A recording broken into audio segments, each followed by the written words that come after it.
건강한 에너지와 도파민이 나와야 우리가 건강한 멘탈을 가질 수 있는 그 셋업 준비 과정을 우리가 얻을 수 있게 되는 거죠. 너무 내 환경이나 내 지금 상황이나 내 능력에 비해서 너무 과도한 걸 원하면 불안과 초조함만 생깁니다.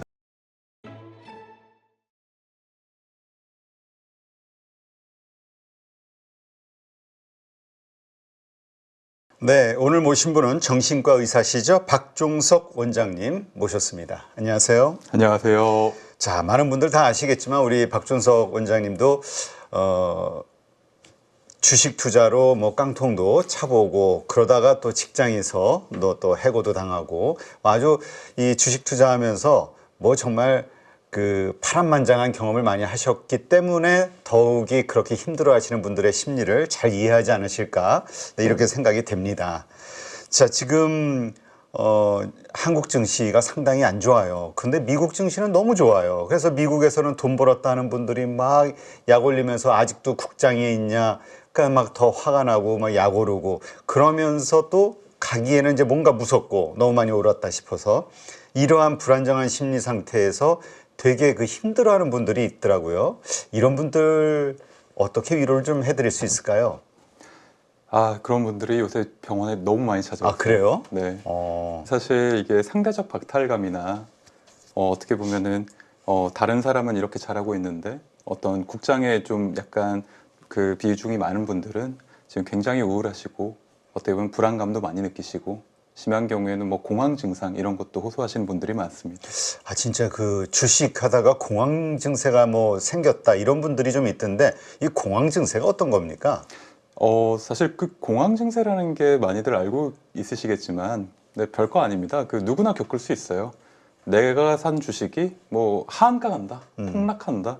그러면 뭐 시야가 흐릿해지면서 손이 떨리고 심장이 막 미친 듯이 뛰고 숨을 못 쉬겠고 이런 증상이 생기잖아요. 기절할 것 같고 죽을 것 같고 이런 과도한 공포와 불안으로 인해서 내 몸의 신체적 통제권을 잃어버리는 현상, 그거를 공황 증상이라고 합니다. 아, 그렇군요. 그 경험자들 뭐 연예인들 가운데서 그런 분들 이야기하는 거 보면은 정말 힘든가 봐요. 사람 만나는 것도 힘들고 사회생활 자체가 힘든 것처럼 이야기들을 하던데요. 그렇죠. 이 공황 증상이 생기면 자기 자신에 대한 어떤 통제권을 잃기 때문에 자존감도 무너지고요. 우울해질 수 있고요. 대인관계가 굉장히 무섭고 위축되고 단절돼요. 그러니까 내가 하는 일이나 어떤 사회생활에도 악영향을 많이 미치죠. 네, 그렇군요. 자, 이러한 것들 일단 좀 어떻게 내가 안 좋은 상황으로 간다 하더라도 예방할 수 있을까? 이런 것도 한번 좀 생각해 볼 필요가 있을 것 같아요. 내가 비록 돈은 잃어도 건강은 잃지 말자. 우리 맨날 말은 이렇게 하는데 이게 네. 쉬운 건 아니죠. 그렇죠. 사실 공황장애가 왔을 때, 특히 뭐 투자 공황장애가 왔을 때 전 이런 얘기들을 많이 해드려요. 굉장히 지금 멘탈이 불안정하고 사실 우리 뇌의 편도체라는 기관이 불안과 분노, 스스로에 대한 자책, 어떤 이런 놀라움, 이런 부정적인 그 트라우마에 굉장히 민감하게 반응합니다. 그럴 때는 내가 어떤 행동을 할 때 대부분 잘못할 확률이 높아요. 전두엽의 어떤 판단력이나 인지 기능이 떨어지기 때문이죠.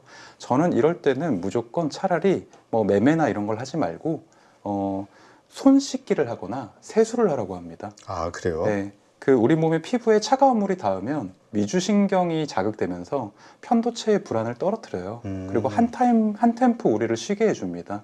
그래서 조금 안심할 수 있게 해요. 그래서 이런 손 씻기, 세수, 샤워할 수 있으면 더 좋고요. 이런 것들을 첫 번째로 말씀드리고 공황 증상이나 발작이 왔을 때 투자 쪽으로 왔을 때 또 두 번째로 제가 추천해 드리는 게 밥을 먹으라고 그래요. 뇌가 굉장히 불안해지고 쪼그라들고 판단력이 흐려졌을 때는 포도당이 진짜 시급하거든요. 그럴 때 탄수화물이나 포도당, 어떤 뭐 수분 보충을 해주면 뇌가 조금 더 건강하게 판단을 할 수가 있어요.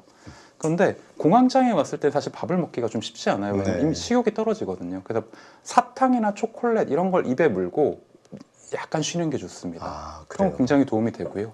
또 어떤 분들의 경우에는 뭐 향기, 후각 자극이 굉장히 뇌에 빨리 도달하거든요. 네. 뭐 시각, 청각, 촉각 이런 것보다 후각이 뇌에 훨씬 더 빨리 흡수가 되기 때문에 뭐 향수나 디퓨저로 나를 조금 안정시키는 향을 맡으면은 어떤 공황 증상의 불안을 조금 이렇게 조절할 수가 있다고 생각합니다. 네, 그렇군요. 지금 화병 화병에 걸려서 내가 죽게 생겼다. 이런 얘기 하시는 분들이 있어요. 특히 요번에 그 비상계엄이 있었을 때 그때 갑자기 그 비트코인 관련된 맞아요. 그 코인들이 막 폭락하면서 맞아요.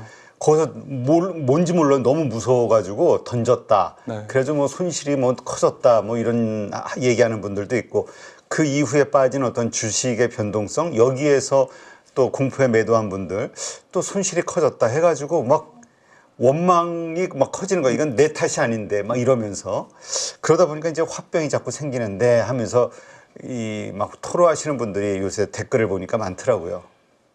이런 분들은 어떻게 해야 됩니까?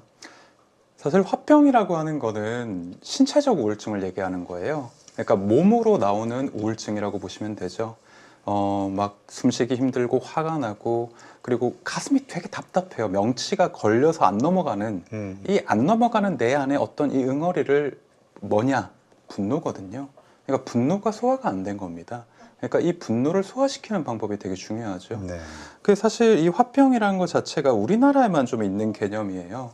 어떻게 보면은 이걸 그 뭐 세계적인 어떤 진단 기준에 등재한 것도 우리나라 교수님과 의사들이고 어떻게 보면은 이 공황장애와 우울증의 어떤 교집합적으로 있는 게 화병인데 이런 경우에는 2달 정도는 투자를 아예 쉬어야 됩니다. 아, 그래요? 네. 4주 동안은 회복 기간, 4주 동안은 준비 기간. 이렇게 투자를 좀 쉬면서 현업이나 그 본업에 집중을 하면서 자기의 어떤 내적 성장 이런 거에 좀 집중을 하고 내가 어떤 상처받은 트라우마로부터 자신을 좀 돌보고 안전망을 구축하는 게 중요해요. 그렇군요. 그 아까 공황장애 뭐 이거 화병도 그렇겠습니다만 이렇게 어떤 심리적으로 불안했을 때 이거를 아까 이제 차분하게 가라앉히는 몇 가지 방법들을 이야기해 주셨잖아요. 네. 근데 그러한 것들을 시도하는 분들은 그나마 괜찮은데 이게 심해진 상황에서는 아예 아무것도 할 의욕 자체가 안 생긴다. 그쵸. 이걸 우울증으로도 보시는 분들도 있더라고요. 맞습니다.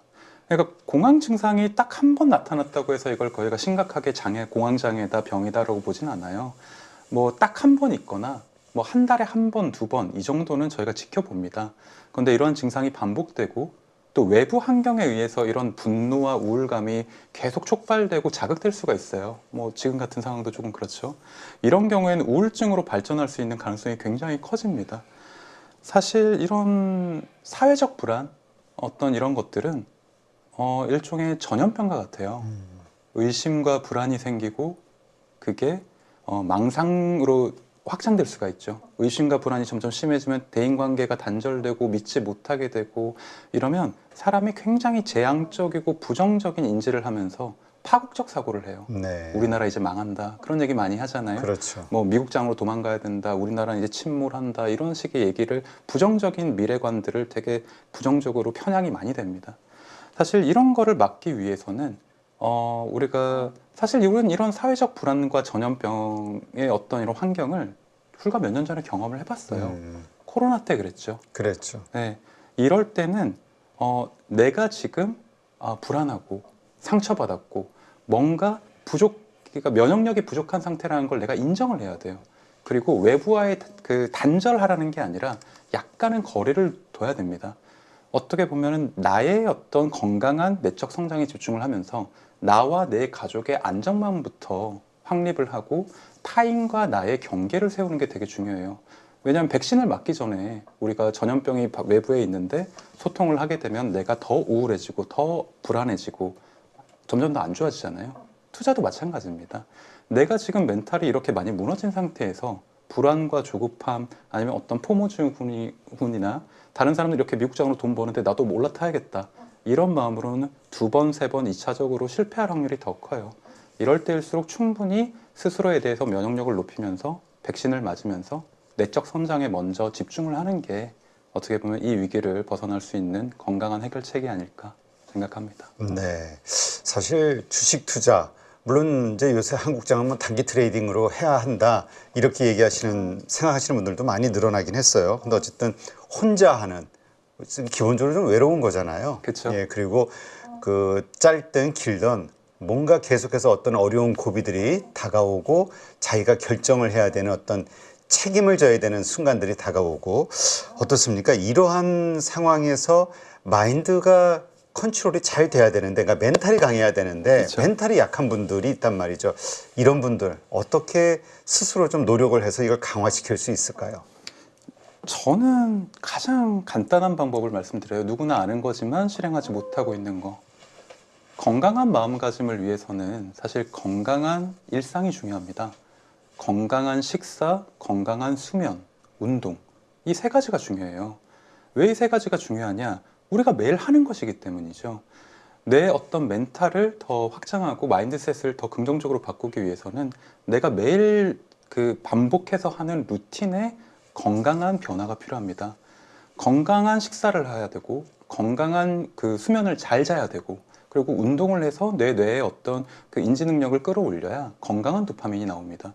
중독적인 도파민, 왜곡된 도파민이 아니라 건강한 에너지와 도파민이 나와야 우리가 건강한 멘탈을 가질 수 있는 그 셋업 준비 과정을 우리가 얻을 수 있게 되는 거죠. 근데 참 그게 쉽지가 않아요. 왜냐하면 바로 입은 손실을 바로 만회하고 싶은 마음도 있고, 맞아요. 또 요 주식을 사거나 조기에 투자를 하면은 이게 또 금방 회복이 될 것 같은 생각도 들기도 하고, 이런 것들 때문에 계속해서 매매를 반복하시는 분들이 있거든요.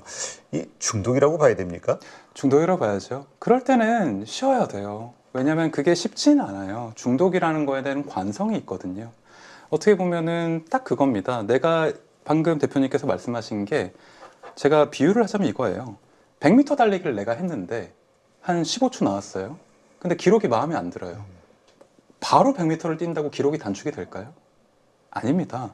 충분히 건강을 유지하고 쉬고 휴식하고 충분히 한 몇 시간 후에 혹은 다음 날 다시 재도전을 해야 기록이 단축되고 더 좋은 기록이 나올 확률이 높은데, 내가 초조하고 불안한 걸 인지하지 못한 채 계속 이걸 트라이만 하면 100m 달리기를 예를 들어서 안 쉬고 10번, 20번 반복한다고 칩시다.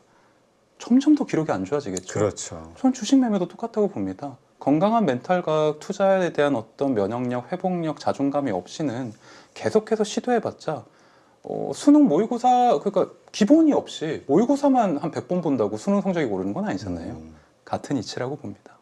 그렇다면 어떤 그 텀을 두는 게 가장 좀 합리적일까요? 내가 예를 들어서 이렇게 손실을 봤어요. 커요. 네. 그렇다면 내가 이거를 다시 복구해야 되겠다라는 어떤 마음으로 정말 적극적으로 뭐 매매가 됐든 투자를 하든 이러한 행위를 언제 시작하는 게 나을까? 어느 정도의 텀을 두고 시작하는 게 나을까?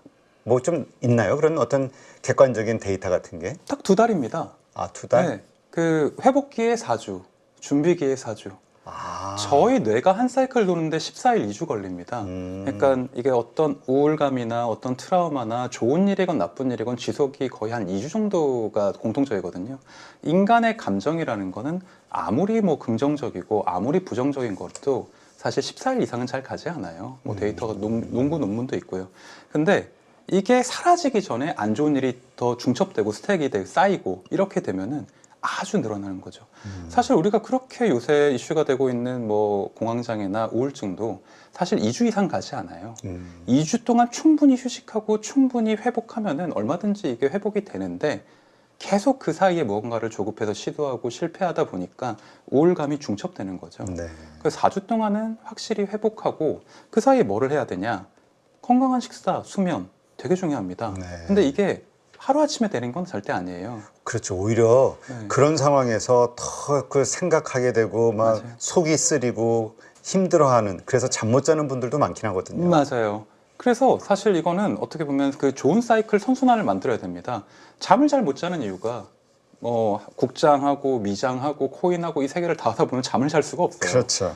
멈춰야 됩니다. 우선 내가 정신적으로 이렇게 불안정하고 트라우마에 빠지고 공황에 빠졌을 때는 우선 매매를 멈추고 주식에서 좀 멀어지시고요.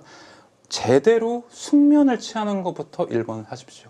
제대로 숙면을 취하고 다음날에 아침을 드세요. 아침에 세로토닌이 많은 탄수화물, 콩, 두부, 나토 아니면 뭐 요거트 이런 걸 먹어야 그날 잘 자는 거예요. 왜냐면 네. 아침에 먹은 세로토닌이 그날 멜라토닌으로 바뀌어서 건강한 숙면을 유도해주는 호르몬으로 바뀌거든요. 그래서 잘 자고 잘 먹고 운동 아주 조금, 뭐 갑자기 몸짱이 되려는 게 아닙니다. 뭐 계단 오르기 엄청 지금 운동을 하라고 하면 겨울에 못 해요, 추운데 못 해요, 미세먼지 때문에 못 해요, 자전거 못 타요, 다 이렇게 얘기하시잖아요. 이해합니다. 저도 굉장히 게으릅니다. 계단 오르기부터 시작을 하십시오. 0.1% 하루에 0.1%만 내가 더 건강한 수면, 더 건강한 식사, 건강한 운동 이걸로 시작하면 2달이면 이게 0.1% 복리로 2달이면 얼마예요? 굉장하지 않습니까? 내가 변하기 시작합니다. 그러니까 회복기 쉬는 기간을 4주, 네. 그 다음에 준비기. 다시 이제 어떻게 내가 투자를 할 것인가 준비하는 게, 그래서 한 8주 정도를 쉬는 게 낫다. 그러니까 매매 거래를 하지 않는 게 낫다. 매매를. 준비기 4주 동안은 그 시뮬레이션으로 상상 투자만 합니다. 어떤 식으로 자금을 분배하고 포트폴리오를 짜고 내 본업에 조금 더 집중하고 그런 식으로 시뮬레이션만 모의 투자만 해보시는 게 좋습니다. 그렇게 한다면 그 돈 벌 확률이 높아집니까? 저는 훨씬 높다고 생각을 합니다. 그리고 뭐 제가 이렇게 얘기하는 게 제가 처음 얘기하는 게 아니라 뭐 이때까지 뭐 석학과 구루 당연히 저희 머니토크 투자자 구독자분들은 너무 잘 아시는 뭐 피터 린치나 뭐 데이비드 카네만 어떤 경제학자분들의 저서에 다 나온 내용이에요. 알겠습니다. 그러니까 내가 뭔가 지금 돈을 잃고 있고 마음이 초조하다면 지금 어떤 주식을 통해서 만회할까 이걸 생각할 때가 아니라 그냥 쉬자. 그렇죠. 그 2달이라는 8주라는 기간을. 알겠습니다. 자, 어쨌건 지치지 않는, 왜냐면 우리 주식 투자라는 게 뭐 한 달에 한 번 하는 게 아니라 꾸준히 계속 하는 거다 보니까, 또 장기 투자하시는 분들은 가격의 변동폭을 그냥 가지고 계속 들고 가는 거니까 이 멘탈이 참 강해야 되는데, 지속적으로 이 멘탈이 강한 상황을 유지하려면 어떻게 해야 됩니까? 저는 그게 되게 중요하다고 봅니다. 욕망의 속도를 조절하는 게 굉장히 중요하다고 봐요. 아, 내가 목표 수익률, 네. 얼마나 돈 벌까에 대한 기대치, 네. 이걸 낮추자. 그리고 욕망과 감정, 인지가 조화가 돼야 되거든요. 무슨 말이냐? 내가 욕망은 건물주야. 건물주가 되고 싶은데 아직 내 연봉이나 제 환경이나 제 상황은 건물주가 될 만한 환경이 안 돼요. 근데 너무 내 환경이나 내 지금 상황이나 내 능력에 비해서 너무 과도한 걸 원하면 불안과 초조함만 생깁니다. 그렇지. 내가 예를 들어서 1,000만 원 가지고 하면서 나는 100억 부자가 되고 싶어. 네. 100억을 어떻게 벌지? 이 생각을 하게 되면 이 갭을 따라잡기 위해서 내 시대가 1,000만 원인데 100억을 벌려면은 방법은 비트코인 레버리지밖에 없죠. 그러다 보면 해외 선물 투자를 하고 뭐 굉장히 고위험 투자, 뭐 레버리지 투자 이런 거에만 관심이 생기는 거죠. 그러다 보면 불안하고 초조해지고 악순환이 됩니다. 내 욕망을 분명히 내가 인지하고 그걸 실행시킬 만한 준비가 돼 있느냐, 이런 어떤 체계적인 프로세스와 계획을 짜야 된다고 생각을 하고요. 그게 만약에 부조화가 일어나면 굉장히 포모증후군, 불안감, 초조함만 남게 되는 거죠. 그랬을 때 실수를 하게 되고 돈을 더 크게 잃는 경우가 많죠. 그럼요. 그렇게 되면 이제 빚이 생기고, 그럼 대출을 끌어다 쓰고, 그럼 연끌을 하게 되고, 가족의 돈도 빌리게 되고, 그러다 보면 이미 나의 인간관계나 나의 어떤 직업적 기능은 파괴되기 시작을 합니다.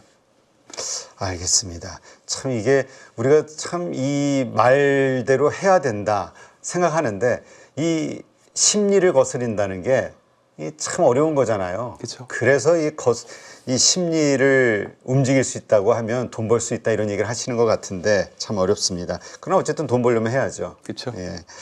자, 근데 어쨌건 내가 중독이 됐다라고 생각하는 분들, 그러니까 뭔가 계속해서 사고 팔고 하지 않으면 불안해하는 이런 분들, 이런 중독성을 어떻게 좀 약화시키거나 아니면 거기서 좀 벗어날 수 있을까? 이런 고민하시는 분들에게는 어떤 치유책이 있을까요? 사실 이런 투자 우울증, 투자 불안증, 공황장애, 투자 중독 빠진 분들한테 4주 쉬라고 하면 못 쉬어요. 그렇지. 네, 그 안에 못 더 쉬어요. 벌 수 있을 것 같은데. 네, 지금 금단 증상이 생겨서 투자 금단 증상이 생기고, 그리고 빨리 이걸 회복하고 빨리 이거를 본전 생각밖에 안 하시거든요. 본전 강박이 또 생기셔서. 그 중독이라는 건 한 번에 끊기가 쉽지 않습니다. 거의 불가능해요. 전두엽과 보상회로에 변형이 이미 생겼습니다. 관성이 생겼기 때문에 뇌의 구조 자체가 중독의 고속도로로 바뀌었어요. 이럴 때는 단계적으로 낮춰야 됩니다. 무슨 말이냐? 한 번에 끊자고 이렇게 다짐을 했다 실패를 하면 오히려 더 자기 자책이 되니까 덜 위험한 건강한 중독으로 바꿔야 된다는 거죠. 그러니까 예를 들어서 지금 투자 중독, 주식 중독, 비트코인 중독한 사람한테 갑자기 명상하라고 하면 못합니다. 그렇지. 뭐 앞에서 이게 막 돌아갈 텐데 절대로 못합니다. 시세판이. 네, 운동하라고 해도 못합니다.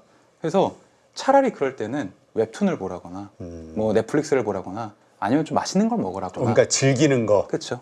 재밌는 걸 찾아줘야 돼요. 중독이라는 것 자체가 남들이 못 말리고 어떤 전문가가 얘기해도 잘 안 듣는 이유가 이것보다 재밌는 걸 찾을 수 없기 때문에 거기다 꽂히는 겁니다. 집착이고 강박이에요. 그걸 풀어주려면 다른 사람이 의도적으로 시켜서 하는 게 아니라 내가 더 재밌는 걸 찾을 수 있어야 그 중독이 그 방향을 바꿉니다. 그래서 그거를 가이드해 줘야 돼요. 그래서 이것도 한번 추천해보고 이것도 추천해보고 그러니까 뭐 주식 투자 중독 이거 계속 돈 날리는 사람한테 그러지 마라 혼낸다 너 그러면 인생 망한다 뭐 그럼 이혼할 거야 이런 식으로 잔소리를 해야 되는 게 아니라 차라리 재밌는 유튜브를 영상을 주거나 뭐 웹툰 링크를 걸어주거나 뭐 드라마 보자 영화 보자 뮤지컬 보자 아니면 이런 식으로 계속 시도를 다른 자극으로 다른 도파민을 줘야 돼요. 그게 될 때까지 해야 됩니다. 그러니까 결국 도파민의 문제니까 다른 종류의 도파민으로 이거를 채워주자. 덜 위험한 도파민. 덜 위험한. 네. 아, 말이 많네요. 근데 진짜 이러한 것들 때문에 우울증까지 가는 분들이 상당하다고 해요. 근데 이 우울증이 상대적인 거잖아요. 그러니까 이거더라고. 우리가 봤을 때는 예를 들어서 10억, 아니, 한 100억 있던 분이 한 6, 70억 잃었어. 그래도 3, 40억 남았어요. 그러면 예를 들어서, 아유, 아직도 부자고, 얼마든지 저거 가지고 시작할 수 있을 것 같고. 그런데 우울증 빠지면서 스스로 무너지는 분들, 이런 분들이 허다하다는 이야기를 제가 들었어요. 이 말씀은 꼭 기억해 주셨으면 좋겠는데요. 우월감으로 행복해진 사람들은 쉽게 우울해집니다. 다른 사람과 비교를 통해서 내가 저 사람보다 잘났지, 앞서 나가지, 이런 종류의 쾌감은 굉장히 한시적이고 오래가지 못하는 것이거든요. 왜냐하면 인간의 행복의 가장 중요한 부분은 자기의 성장이에요. 근데 자기의 성장은 내가 스스로 인지하고 내가 스스로 느끼는, 예를 들면 뭐 운동에서 근육이 잡히고 체력이 늘어난다거나 내가 여러 가지 언어를 할 줄 알게 된다거나 이런 식의 성장이 굉장히 지속적인 어떤 행복과 쾌감이지, 다른 사람보다 나 돈이 많아 이런 건 굉장히 끝이 뻔히 보이는 불행입니다. 왜냐면은 돈이라는 거는 나보다 내가 10억 부자, 100억 부자, 1000억 부자, 1조 부자, 10조 원 부자가 있거든요. 그렇게 비교하다 보면은 결코 열등감의 고리에서 빠져나올 수가 없어요. 그래서 이 비교라는 것이 나의 성장에 그렇게 도움이 되지 않는구나라는 걸 빨리 깨닫는 순서로 행복해지고 성공한다고 저는 생각을 합니다. 근데 이 참 남하고 비교하지 말자, 이게 참 여러 가지 분야에서 공통적으로 나오는 어떤 행복 원칙인 것 같긴 한데 이게 참 쉽지가 않은 것 같아요. 더군다나 이 뭔가 이 승부가 걸리는 이 주식 세계에서는 그렇죠. 더욱이 그런 것 같은데, 저 사람은 뭐 비트코인에서 지금 뭐 10배를 벌었대, 저 사람은 뭐 해서 뭐 5배를 벌었대, 미국 가서 뭐 10배를 벌었대. 근데 나는 마이너스 뭐 20% 아니면은 또 한 수익률 한 12%, 13%. 이게 상대적 박탈감, 이거가 컨트롤하기가 되게 어려운 것 같은데요. 자존감이, 사실 사람들이 굉장히 자존감에 대해서 뭐 고민도 하고 예전에 이슈가 됐었잖아요. 이 자존감이라는 거는 사실 남과 타인 그리고 외부와의 경계를 의미합니다. 자기에 대한 어떤 인지 능력이나 자기에 대한 어떤 내가 어떤 사람인지 뭘 원하는지를 잘 모르기 때문에 그런 어떤 비교, 우울감, 열등감에 빠진다고 생각합니다. 사실 행복의 기준은 되게 여러 가지고 성공의 기준은 되게 여러 가지잖아요. 그렇죠. 다양한 기회일 수도 있고 다양한 성장일 수도 있고, 근데 결국 돈이라는 거는 나와 내 가족에게 다양한 기회와 다양한 시간, 그런 여유를 주는 어떤 수단에 불과합니다. 근데 돈과 그 숫자에 몰입하는 순간 내 성장은 굉장히 제한적이고 불행해지는 거죠. 끝까지 비교할 수밖에 없으니까요. 그래도 꼭 한 가지 제가 팁을 알려드리자면, 남의 지금 성공의 아주 일부분을 보고 열등감을 꼭 집어 찾아내려고 하지 말고 비교하려면 올바르게 비교하는 방법이 중요합니다. 아, 올바로 비교하자. 네, 똑바로. 그러니까 비교하지 말자가 아니라 네. 올바로 비교하자. 어떻게 해야 올바로 비교하는 거죠? 우리는 10사람이 있으면 그 10사람이 전부 다 나보다 훌륭하다고 생각해요. 저 사람은 나보다 키가 크고, 저 사람은 잘생겼고, 저 사람은 뭐 돈이 많고, 저 사람은 직업이 좋아, 저 사람은 좋은 대학을 나왔어. 근데 그 모든 장점을 가지고 있는 사람은 아무도 없거든요. 그렇죠. 그 사람들 나의 어떤 점을 되게 부러워하고 열등감을 느껴요. 그래서 조급해하면 안 됩니다. 우리가 불안을 느낄 때 그거를 붙잡는 힘이 중요합니다. 열등감과 불안 그리고 그게 우울로 가는 그 단계가 있어요. 상대방이 나보다 잘나 보였을 때 그걸로 확 불안해지죠. 그러면 한 일주일만 그걸 생각을 해보세요. 바로 우울해지지 말고. 불안이라는 건 결국 나를 성장하게 하는 요소거든요. 사실 저도 그래요. 저도 사실 뭐 똑같은 제 업계에서 정신과 의사에서 저보다 젊고 잘생기고 똑똑하고 이런 후배들이 많지 않습니까? 처음에 되게 초조했어요. 나는 쟤들보다 늙었고 슬슬 이제 나이도 먹고 네. 그럼 이제 방송에서 날 불러주지 않겠지. 저 친구들이 나보다 더 잘 나가고 어린데도 돈이 많아. 가진 게 너무 많아. 되게 초조했어요. 근데 그렇지 않습니다. 그런 비교 대상은 나를 압박하고 나를 공격하고 나를 위험하게 만드는 수단이 아니라 내가 보고 배울 수 있는 성장해 줄 수 있는 거울 같은 거예요. 준비물 같은 거예요. 도움되는 어떤 수단인 거예요. 아, 네. 그 사람을 보고 내가 배울 수 있죠. 내가 부족하다는 걸 알면은 이 불안이라는 거는 나보고 너 우울해져, 너 진짜 못났으니까 너 주저앉아, 넌 아무것도 아니야, 왜 너 정말 비난받아 이런 게 아니라 알림이에요, 신호예요. 너 더 성장할 수 있어. 너 이런 것만 고치고 얘한테 이걸 배워봐. 너 저 사람한테 이거를 이 장점을 훔쳐봐, 배워봐. 또 너 더 성장할 수 있다는 걸 알려주는 어떤 메신저 같은 거예요. 네. 이 불안의 힘을 자기 성장으로 바꿀 수 있는 사람은 굉장히 빨리 행복해지고 무서운 속도로 성장할 수 있다고 생각합니다. 야, 근데 그런 마음을 먹으려면 일단은 글쎄요, 어떤 것들이 필요할까요? 내가 상대를 인정해야 되는 것도 좀 필요할 것 같고, 그렇죠? 내가 더 잘났다라고 생각을 하게 되면 그 인정 못 하게 되죠. 저처럼 인생을 한번 망해보면 아니 지금 진짜 중요해요. 제가 이런 감정을 주식으로 전 재산을 날리기 전까지는 절대 생각하지 못했습니다. 제가 제일 잘났다고 생각을 진짜 우물한 개구처럼 했었고, 그러니까 어떻게 보면 성장에 있어서 넘어지는 과정은 필수예요. 근데 지금 어떤 사람들은 한 번도 넘어지지 않고 실수하지 않고 바로 꼬린 지점으로 가려고 합니다. 그거는 불가능한 일이에요.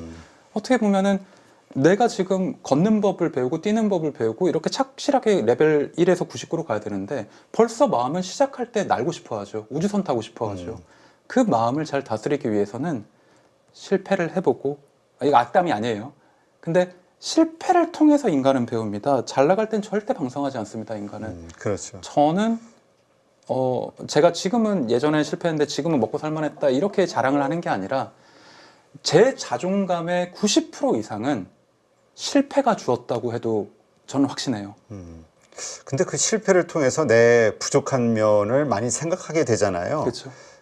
그런데 자존감이 생기나요? 그렇죠. 자존감이라는 거는 그러니까 뭐 사전적 의미는 자기에 대해서 얼마나 잘 알고 확신하고 이런 것들인데 자존감이라는 거는 10대, 20대, 30대 때 완성할 수가 없습니다.